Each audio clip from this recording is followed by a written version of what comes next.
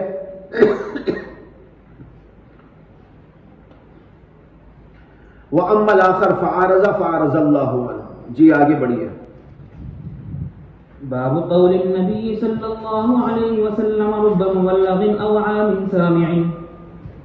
وبه قال حدثنا مسدد قال حدثنا بشر قال حدثنا ابن عون عن ابن سيرين عن عبد الرحمن بن أبي بكرة عن أبيه رضي الله تعالى عنه وعنه قال ذكر النبي صلى الله عليه وسلم قعد على بعيره وأمسك إنسان بختامه أو بزمامه قال أي يوم هذا فسكتنا حتى ظننا أنه سيسميه سوى اسمه قال أليس يوم النحر قلنا بلى قال فأي شهر هذا فسكتنا حتى ظننا أنه سيسميه بغير اسمه قال أليس بذي الحجة قلنا بلى قال فإن دماءكم وأموالكم وأعراضكم بينكم حرام كحرمة يومكم هذا في شهركم هذا في بلدكم هذا ليبلغ الشاهد الغائب فإن الشاهد عسى أن يبلغ من هو أوعى له منه.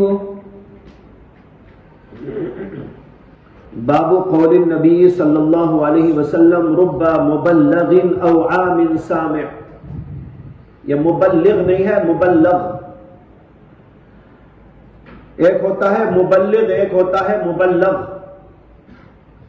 مبلغ وہ جو دین کی بات دوسروں کو پہنچاتا ہے، تبلیغ کرنے والا. ایک ہے مبلغ وہ جس کو تبلیغ کی گئی، جس تک دین کی بات پہنچائی گئی. یہ باب ہے اللہ کے نبی علیہ السلام کے اس قول کا، رب مبلغ. بہت سے وہ لوگ جن کو علم پہنچایا جاتا ہے، او عام سامع زیادہ حفظ رکھنے والے، یاد کرنے والے ہوتے ہیں. سامع سے بھی، سامع سے بڑھ کر وہ آدمی یاد رکھنے والا ہوتا ہے جس تک بات پہنچائی گئی ہے. یہ ہے ترجمہ رب مبلغ او عام احفظ. زیادہ یاد رکھنے والا، زیادہ اپنے سینے میں محفوظ کرنے والا ہوتا ہے سامع کی بنسبت. اس باب میں امام بخاری کیا مقصد رکھتے ہیں؟ اس میں بہت سارے اقوال ہیں حضرات شراح کے. بعض علماء یہ کہتے ہیں کہ امام بخاری رحمت اللہ علیہ اس میں طالب علموں کو یہ نصیحت کرنا چاہتے ہیں کہ تم پڑھنے کے بعد دوسروں کو پڑھانے کی کوشش کرو، دین کی یہ باتیں دوسروں تک پہنچانے کی کوشش کرو. وجہ یہ ہے کہ تم جتنا پڑھ چکے ہو وہ جب تم دوسروں کو پہنچاؤ گے ہو سکتا ہے کہ تمہارے سے زیادہ وہ آدمی یاد کر سکے، زیادہ سے زیادہ وہ محفوظ کر سکے اور یہ دین محفوظ ہو جائے. یہ ہو سکتا ہے اس وجہ سے تم کو یہ پڑھا ہوا سبق دوسروں تک پہنچانے کی ضرورت ہے. رب مبلغ، بہت سے وہ لوگ جن کو پہنچایا جائے وہ اوعا ہوتے ہیں، یعنی زیادہ محفوظ رکھنے والے ہوتے ہیں سامع کی بنسبت، یعنی طالب علم کی بنسبت. یہاں سامع سے مراد سننے والا، حدیثوں کو سننے والا، دین کی باتوں کو سننے والا، دین کا علم حاصل کرنے والا. اب اسے طالب علم کہہ لیجئے. جو طالب علم، جو سننے والا، دین کی باتیں حاصل کرنے والا، اس سے زیادہ وہ آدمی محفوظ رکھنے والا ہو سکتا ہے جن تک تم دین کی بات پہنچاؤ گے. لہذا یہاں سامع سے مراد ہے پہلے نمبر پر سننے یاد کرنے والا اور اب دوسروں کو پڑھانے والا جو استاد بن گیا ہے. وہی سامع تو اب استاد بن گیا.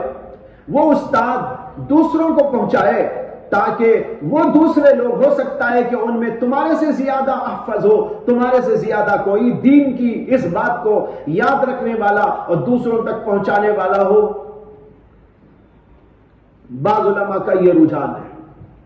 بعض علماء کا کہنا یہ ہے کہ امام بخاری رحمت اللہ علیہ اس کے اندر طالب علموں کو نصیحت کرنا چاہتے ہیں.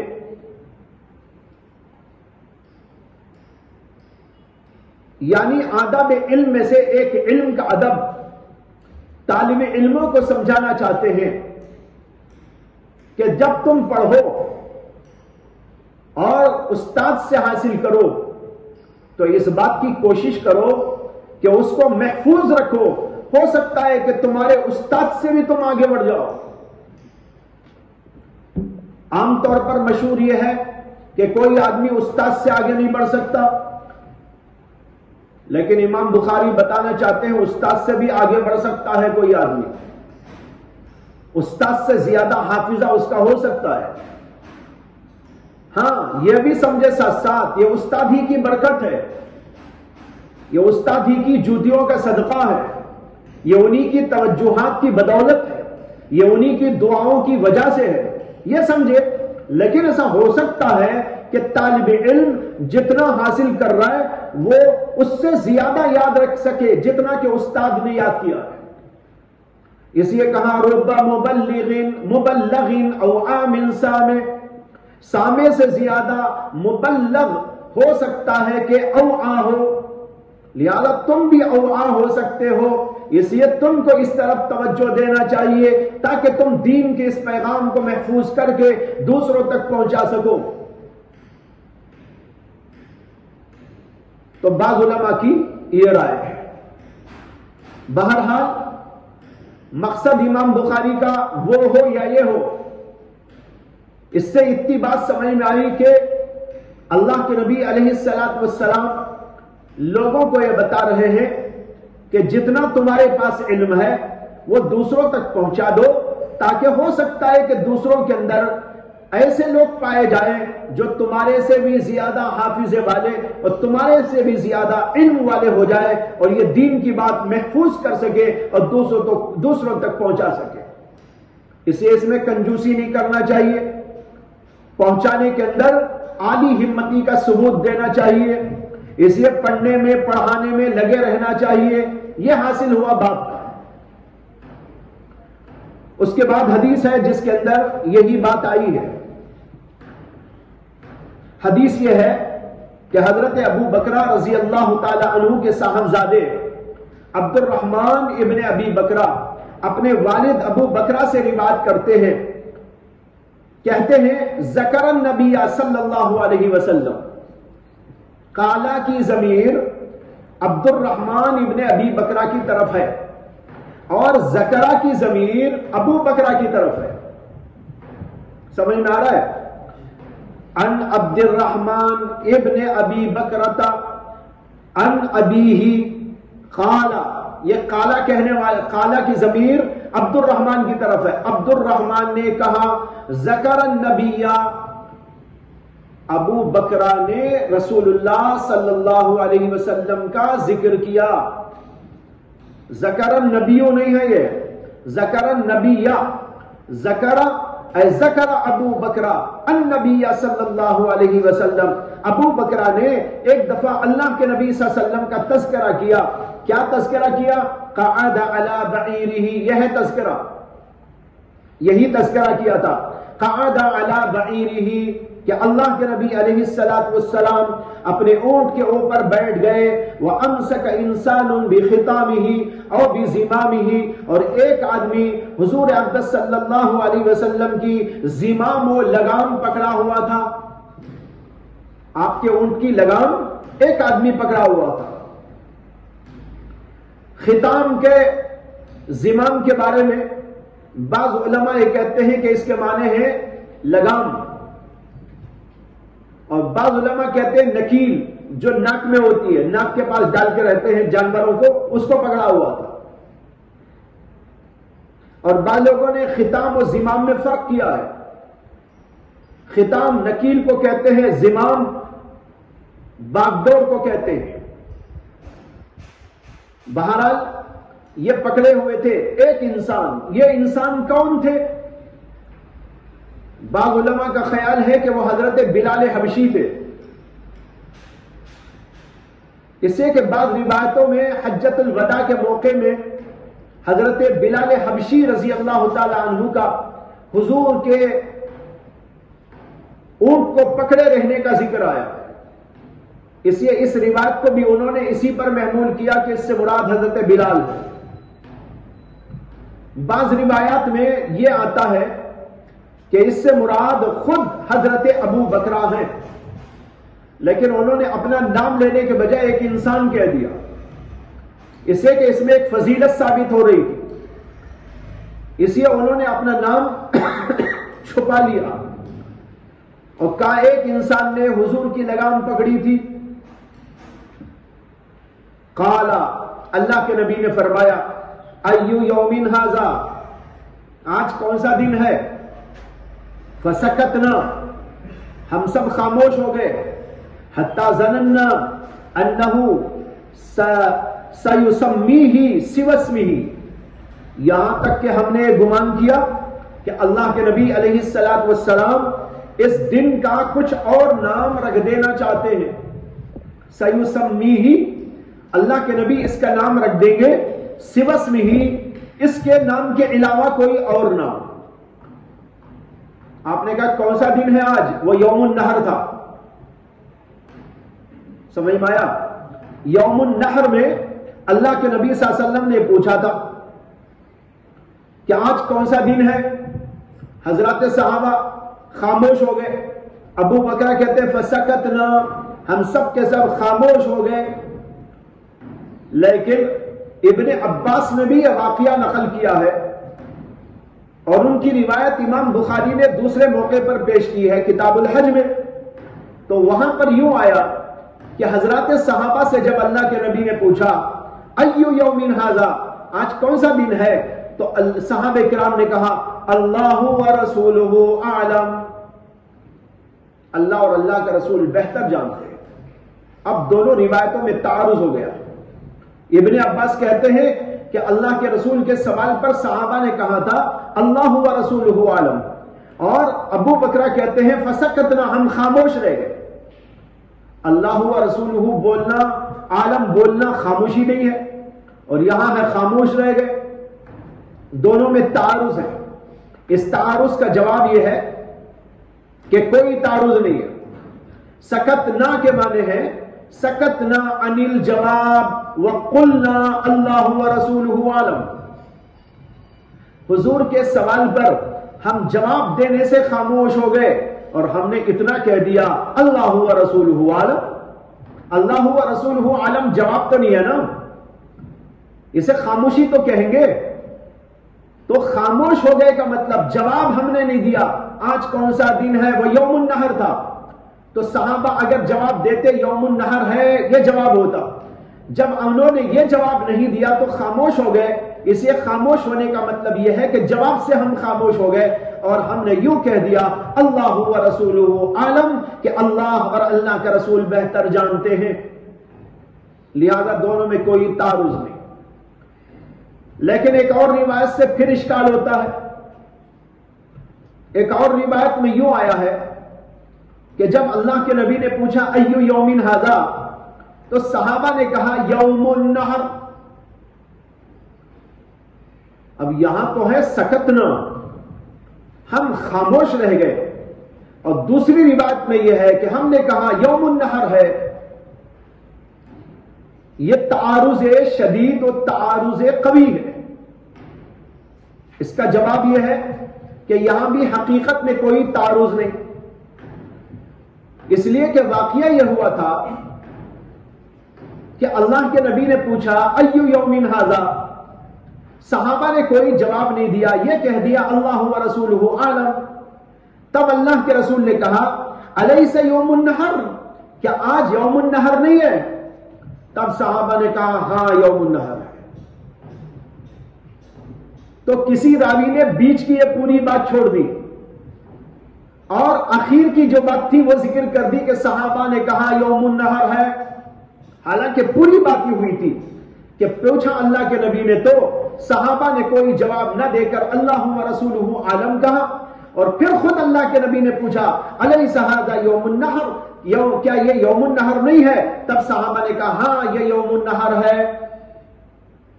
جیسے کہ یہاں بھی آ رہا ہے قلنا بلا، ہم نے کہا کہ ہاں۔ یہ بات کا قصہ ہے، اس سے کوئی تعارض نہیں ہے، پوری بات کو جمع کر لیں گے تو اس میں تطبیق بہت آسان ہے۔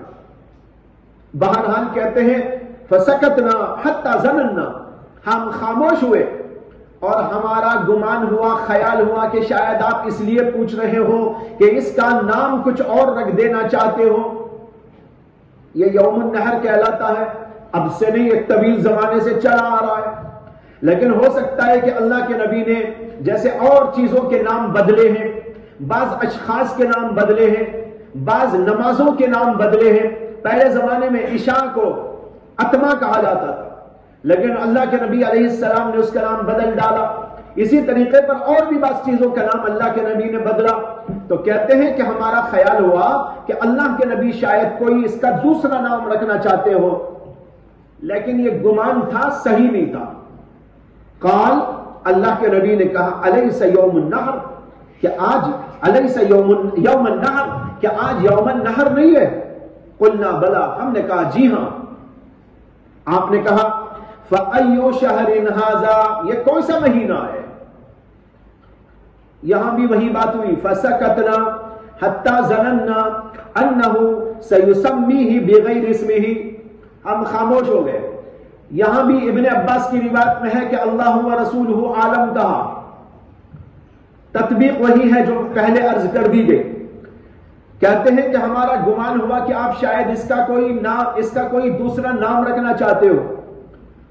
پھر آپ نے کہا الیس بذی الحجہ، کہ ذی الحجہ کا مہینہ نہیں ہے؟ ہم نے کہا جی ہاں۔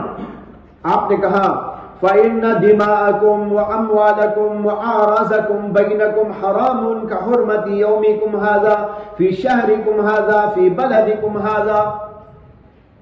یہ سب پوچھنے کے بعد اللہ کے نبی علیہ السلام نے فرمایا بے شک تمہارے خون، یعنی تمہاری جانیں، خون سے مراد جان ہے، وَأَمْوَالَكُمْ، اور تمہارے اموال، وَأَعْرَاضَكُمْ، اور تمہاری عزتیں تمہارے درمیان میں حرام ہیں، كَحُرْمَةِ يَوْمِكُمْ هَذَا، اسی طرح حرام جیسے کہ یہ دن حرام ہے، یعنی مقدس ہے، فی شہرکم ھذا، اس شہر کے اندر، یعنی اس مہینے کے اندر، اور فی بلدکم ھذا، اس شہر کے اندر، اس مہینے میں اور ان علاقوں میں، جیسے آج کا دن محترم مقدس ہے، یوم النحر مقدس دن ہوتا ہے، اسی طریقے پر تمہاری جانیں اور تمہارے اموال اور تمہاری عزتیں ایک دوسرے کے لیے حرام ہیں، یعنی مقدس ہیں۔ کسی کی جان مقدس جان ہے، اس کا مال یہ بھی قابل تعظیم ہے، کسی کی حرمت اور کسی کی عزت یہ بھی قابل احترام ہے، اس لیے ان کا لحاظ رکھنا چاہیے۔ کسی آدمی کی جان محترم ہوتی ہے، مسلمان کی جان تو بہت محترم ہوتی ہے۔ ایک حدیث میں آتا ہے، اللہ کے نبی علیہ السلام سے حضرت عبداللہ بن عمر رضی اللہ عنہ نے نقل کیا، انہوں نے نقل کیا کہ اللہ کے نبی صلی اللہ علیہ وسلم نے فرمایا کہ جو ہے کعبے کی تعظیم سے زیادہ مومن کی تعظیم ہے، کعبے سے زیادہ مومن کی عزت ہے۔ تو اتنا بڑا مقام، تو آپ نے کہا کہ تمہارے خون سے مراد جان ہے، اس لیے کہ خون کا مطلب خون نکال لینا، خون نکال لیا تو گئی جان، سمجھ میں آیا؟ تو تمہاری جانیں، تمہارے مال اور تمہاری عزتیں ایک دوسرے کے لیے اسی طرح حرام ہے جیسے کہ آج کا دن کا محترم ہونا ہے اس مہینے کے اندر اور اس شہر کے اندر، جیسے یہ شہر محترم ہے، یہ مہینہ محترم ہے اور یہ دن محترم ہے، اسی طریقے پر تمہاری عزتیں ایک دوسرے کے لیے محترم ہے، تمہارے مال بھی اور تمہاری جانیں بھی محترم۔ یہ حضور نے خطبہ دیا تھا اس وقت، یہ حجۃ الوداع کے موقع کا قصہ ہے، جب آپ نے آخری حج کیا تھا اپنی زندگی کا۔ اس حج کے موقع پر 1,24,000 صحابہ کم بیش اللہ کے نبی کے ساتھ میں موجود تھے، اور اتنے صحابہ کے درمیان آپ کا یہ خطبہ ہو رہا تھا، اور اس وقت اللہ کے نبی کا یہ عظیم معجزہ ظاہر ہوا کہ اللہ کے نبی علیہ السلام جو بول رہے تھے وہ پہلی صف والا جیسے سن رہا تھا، 1,24,000 کا مجمع بھی آخری تک اسی طرح سن رہا تھا۔ کیسا عظیم معجزہ ہے! پہلی صف والے کو جیسے اللہ کے نبی کی آواز آ رہی تھی، 1,24,000 کے مجمع کو بھی اسی طرح جا رہی تھی۔ سارے لوگوں نے سنا، اور ان سب لوگوں نے حضور کے اعمال کو دیکھا، کیسے اللہ کے نبی نے حج کیا اور کیا کیا۔ اور پھر اسی دوران اللہ کے نبی پر وہ آیت نازل ہوئی، اليوم اکملت لکم دینکم واتممت علیکم نعمتی ورضیت لکم الاسلام دینا۔ یہ اس سے ایک دن پہلے، یعنی حج کے دن یہ آیت نازل ہوئی، جب اللہ کے نبی نے خطبہ دیا تھا حجۃ الوداع کا، اور عرفے کے میدان میں دیا تھا، اور وہاں یہ آواز سب کو سنائی دے رہی تھی۔